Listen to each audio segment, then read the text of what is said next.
This is not exactly breaking news for those of you out there. We've had a lot of rain lately here across eastern Colorado, and that is doing wonders in terms of that drought monitor map. Basically all of eastern Colorado without drought conditions, and that was a very different case about 3 or 4 months ago when we were in the midst of a drought at the beginning of our spring season. But the last few weeks and really the last 2 months, we picked up a ton of water for us across the eastern plains, and that has wiped out those drought conditions. Now, notice this, if you're joining us from the western slope, the Rockies, very different situation. The western slope under now extreme drought conditions.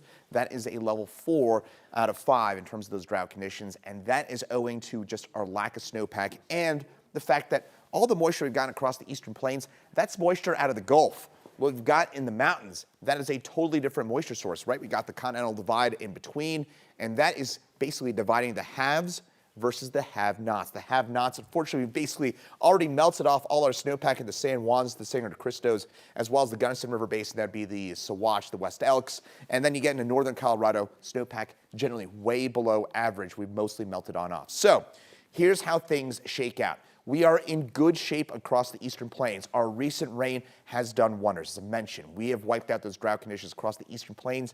Very different situation for us, though, in the mountains. Again, you get west of the Continental Divide. Hey, I've been getting your emails.